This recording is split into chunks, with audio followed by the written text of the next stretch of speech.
Et dans ce chapitre, on parlait même de pastorat, des choix, comment nous devons marcher avec nos églises. Mais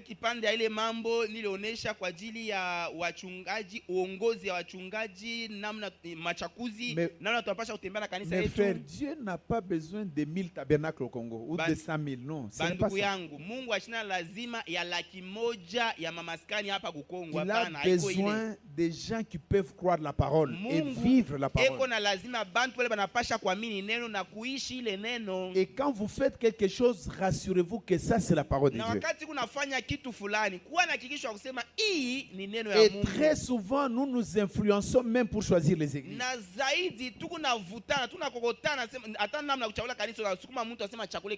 Comme un jeune frère qui disait, un frère de Matadi disait que j'étais diligenté pour aller dans telle église. J'ai rencontré un frère à Lubumbashi. Je le connaissais il y a longtemps à Kinshasa. Aujourd'hui, il ne part dans aucune église. Il écoute les bandes. Il est parmi ceux qui disent que tous les pasteurs ont échoué. Il dit non, toi à Lubumbashi, tu n'avais pas tous les pasteurs. Tu avais les pasteurs que tu avais choisis. Si celui-là a échoué, tous n'ont pas échoué. Et toi, tu l'avais choisi. Quand tu avais choisi, il y en avait nombreux, non? Et tu avais fait ton choix. Il me dit, non, c'est son père qui m'avait dit que quand vous serez à Lubumbashi, vous irez prier chez lui. Et maintenant, quand j'appelle son père pour me plaindre du fils, nous n'arrivons pas à nous arranger, à trouver les compromis. Quand vous choisissez une église, on dirait que les gens ne connaissent même pas comment faire le choix d'une église. Il faut demander à Branham comment on choisit une église.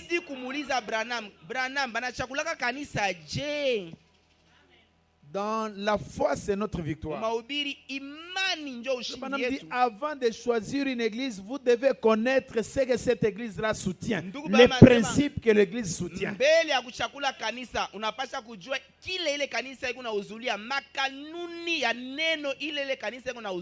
Et dans les choix d'une épouse, frère Branham dit, je dois choisir une église fondamentaliste du plein évangile.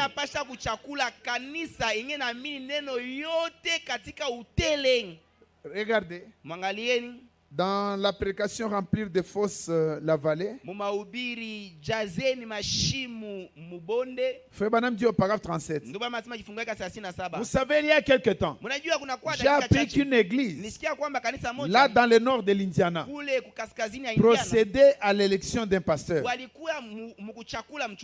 Et toute l'assemblée, presque à 100%, vota à l'unanimité pour un gars. À l'unanimité pour un gars parce que c'était un grand et beau jeune de forte corpulence. Et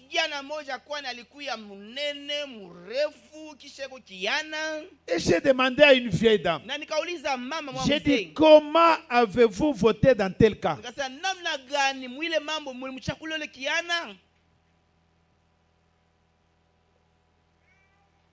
Frère Branham dit, il répondra. Et le prophète dit, je les ai vus donner une Bible à ses frères ces jours-là.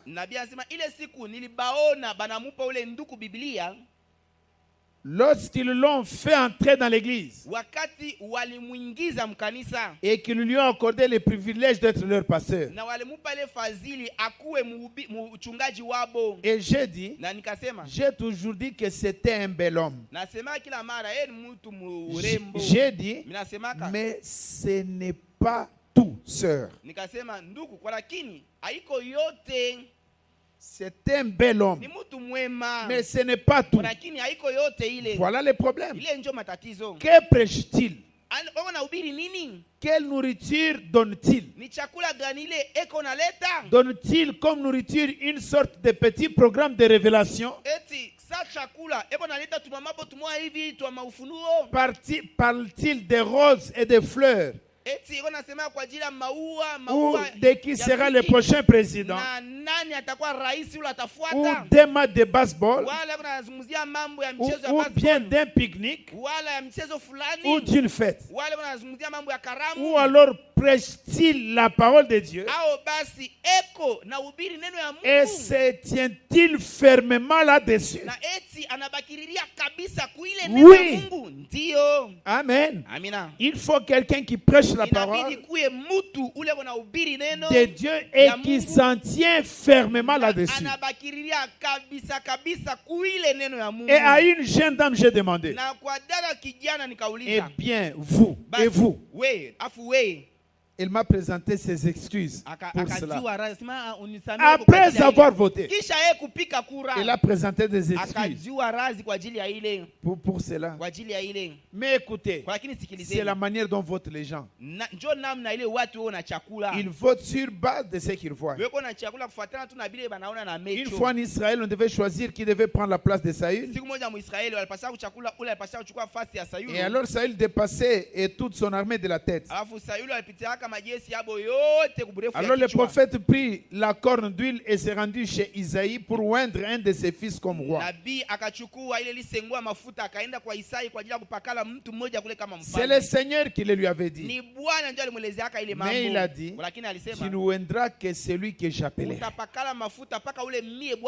Et on a donc vite fait venir le grand et corpulent aîné, un géant de 2 mètres.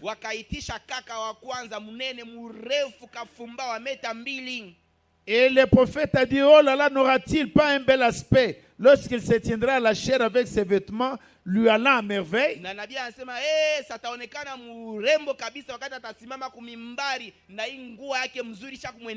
Et tout comme cela. Et vous connaissez même le choix après la mort, la trahison de Judas. Quand on devait choisir celui qui devait le remplacer, l'Église a choisi pour Matthias. Ils ont voté pour Matthias. Et Matthias n'a rien fait. Le choix de Dieu, c'était Paul. Donc les gens peuvent être nombreux mais en erreur. Amen. Ils peuvent être nombreux mais en erreur. Oh, nous avons choisi ces jeunes hommes-là. Il a des petits programmes de révélation. Frère Branham dit non, ce n'est pas ça. Et je vous ai dit que quand on choisit un pasteur, frère, vous avez confiance que cet homme va conduire votre âme et les âmes dans votre maison à Dieu. Kwanza uko na tumaini ya kusema huyu mtu mimi na chakula ataongoza nafsi yangu na manafsi ya mnyumba yangu yote ataiongoza kwa Mungu. Mais comment vous allez faire confiance à quelqu'un que vous ne pouvez même pas approcher? Sasa namna gani utatumainia mtu ule aweza kupata tabati ya kumkaribia hivi? C'est que vous n'êtes pas sérieux d'abord vous-même avec vous-même. Wewe mwenyewe auriheshimie. Dans la prédication, faites tout ce qu'il vous dira. Écoutez ce que dit Frère Branham. Faites tout ce qu'il vous dira.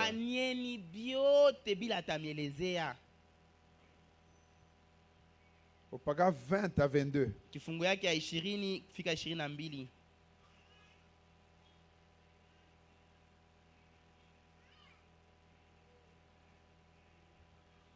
Bon, il dit au paragraphe 19, il dit, je vous dirai une chose, frère chrétien. Ne vous inquiétez de rien. Tant que Dieu est avec vous, tout le reste se mettra bien en place. Tant que Dieu est avec vous, le reste se mettra en place. Là où vous voyez que c'est des troubles, ça ne marche pas, ça va aller. Amen. Juste dans votre cœur, priez jusqu'à ce que vous aimiez le Seigneur Jésus de tout votre cœur. Et vous aimerez chacun des siens de tout votre cœur.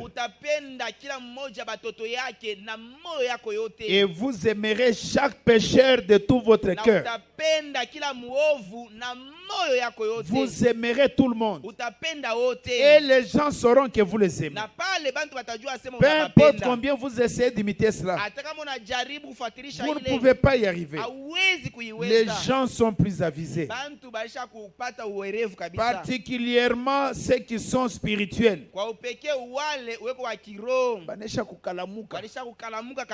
Amen. Particulièrement ceux qui sont spirituels. Ils sont plus avisés. Aimer simplement, c'est l'essentiel. Si j'avais une chose que je pourrais dire aux gens ce soir, un commandement à observer, c'est de dire aimez-vous les uns les autres. Aimez le Seigneur et tout ira bien. Et demeurez dans l'amour. Personne d'autre que Dieu ne sait par quoi vous passez. Hakuna. Personne d'autre que Dieu.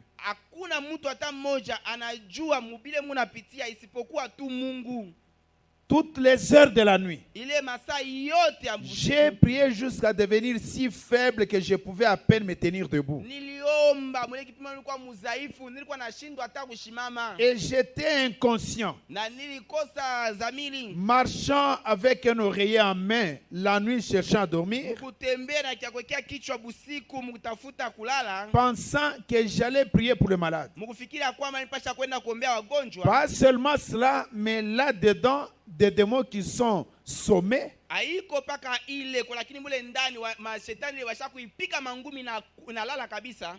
Des fois, nous connaissons des situations difficiles. Il y a quelques soirées sur l'estrade. Après avoir reçu cela de mon manager, de mon fils et des autres qui m'en ont parlé, un aveugle était venu sur l'estrade. Cet homme avait péché ou quelque chose n'était pas en ordre.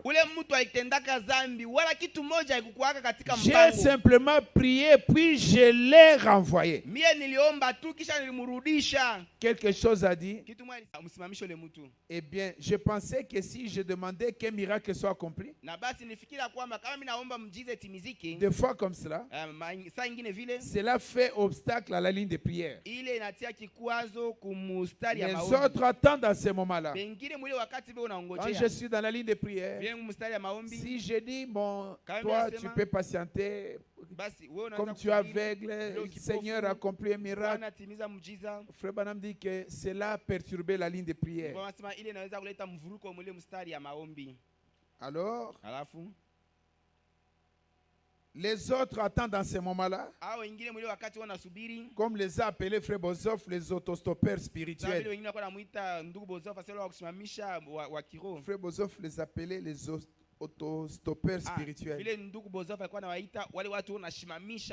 Il vous faut avoir votre propre foi. Mais si cet homme avait commis un mal, et vous remarquerez, si vous êtes très attentif que là-dedans, arrête cet homme. Eh bien, je pensais que si je demandais qu'un miracle soit accompli, des fois comme cela, cela fait obstacle à la ligne de prière. Les autres attendent à ce moment-là. Quand je suis dans la ligne de prière, si je dis, bon, toi, tu peux patienter, comme tu es aveugle, le Seigneur a accompli un miracle. Frère Branham dit que cela a perturbé la ligne de prière. Alors, les autres attendent dans ce moment-là, comme les a appelés Frère Bozoff, les autostoppeurs spirituels.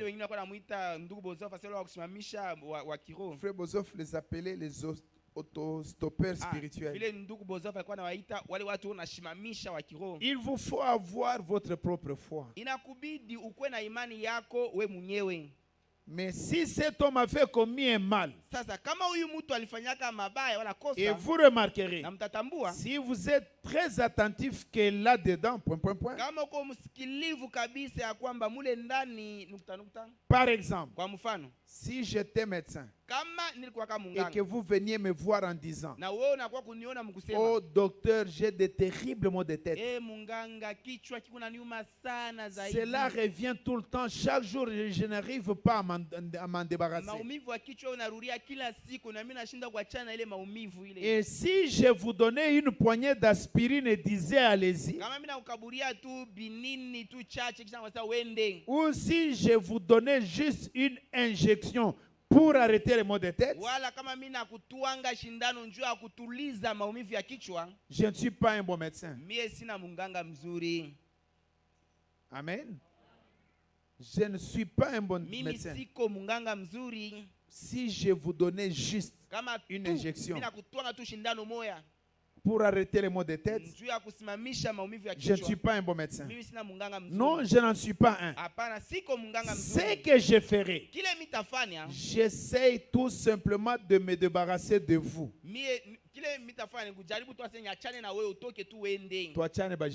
Vraiment qu'on se sépare rapidement. Et de vous faire partie de mon cabinet ou quelque chose de ce genre. Un vrai médecin, si vous allez le voir et que vous lui disiez que vous avez des maux de tête qui persistent, il dira, entrez, déshabillez-vous, montez sur la table. Et il vous examinera et fera tout.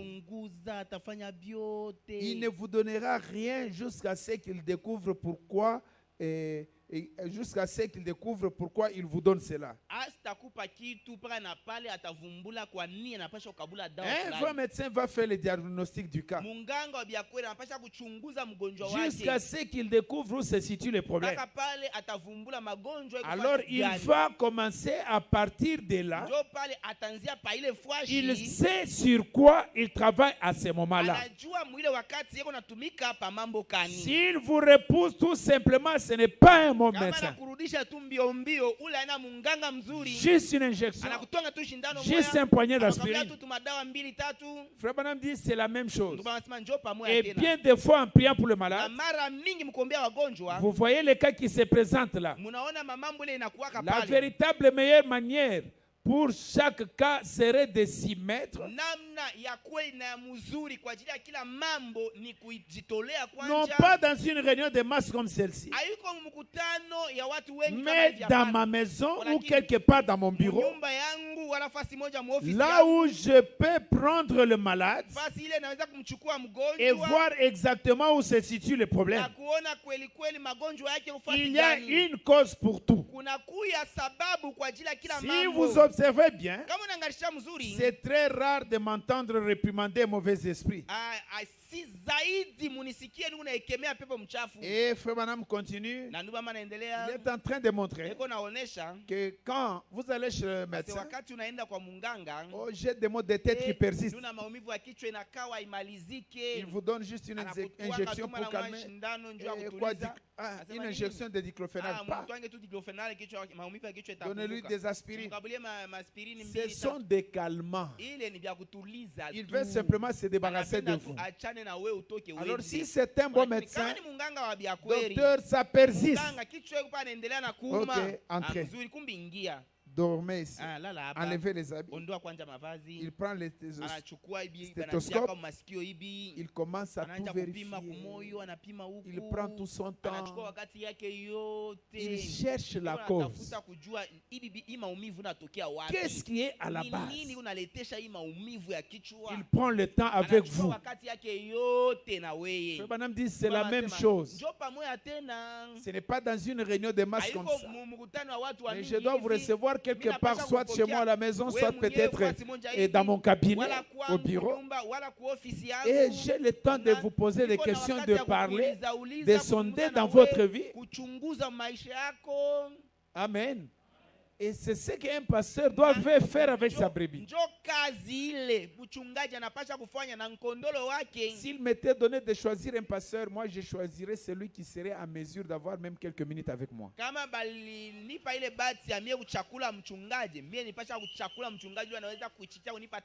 Celui qui, quand j'ai besoin de lui, je sais mettre la main sur lui.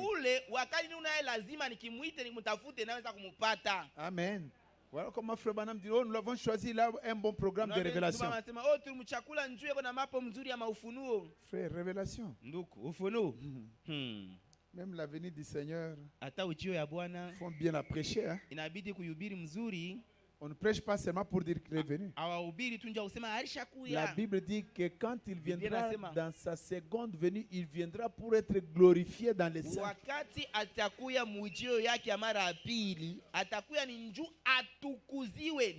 Ne faisons pas comme les Juifs qui ont laissé le corps de Jésus à la croix après l'avoir tué. Il faut le descendre dans la tombe. Amen. Ce que Dieu a fait avec Frère Branham, il est le gerbe agité.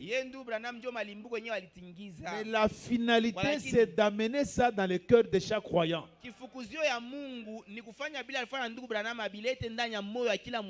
Nous savons que Luc 17:30, c'est l'exclusivité de William Branham.